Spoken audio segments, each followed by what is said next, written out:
গ্রেপ্তারের পর থেকেই বেশিরভাগ সময় কান্নাকাটি করছেন সাবেক ডাক, টেলিযোগাযোগ ও তথ্য প্রযুক্তি প্রতিমন্ত্রী জুনায়েদ আহমেদ পলক। ভিআইপি আসামিদের মধ্যে সবচেয়ে বেশি ভেঙে পড়েছেন তিনি।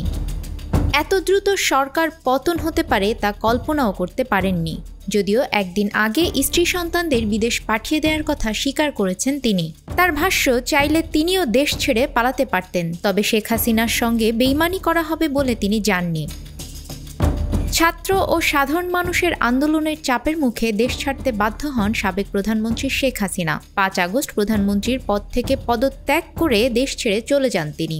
শেখ হাসিনার পদত্যাগের পর প্রায় ২৪ ঘণ্টা জাতীয় সংসদ ভবন এলাকার একটি কক্ষে আত্মগোপনে ছিলেন পলক। আওয়ামী লীগ সরকারের পতনের পরদিন দুপুর পর্যন্ত পলক ওই এলাকাতেই ছিলেন। এরপর তিনি বিশেষ উপায় অবলম্বন করে বিদেশে পালিয়ে যাওয়ার জন্য বিমানবন্দরে যান, কিন্তু সেখান থেকে তাকে নিজেদের হেফাজতে নিয়ে যায় সেনাবাহিনী।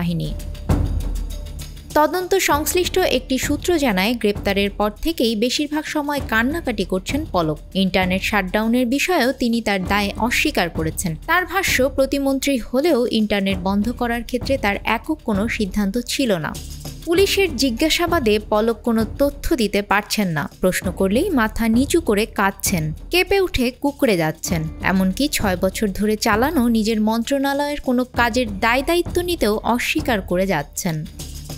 জিজ্ঞাসাবাদে পলক জানিয়েছেন, গোয়েন্দা সংস্থার প্রধান ও এনটিএমসির মহাপরিচালক সাবেক সেনা কর্মকর্তা জিয়াউল আহসানের নির্দেশনা মেনে তিনি ইন্টারনেট শাটডাউনের সিদ্ধান্ত নেন। এছাড়া ইন্টারনেট শাটডাউনের ক্ষেত্রে শেখ হাসিনা সায় ছিল।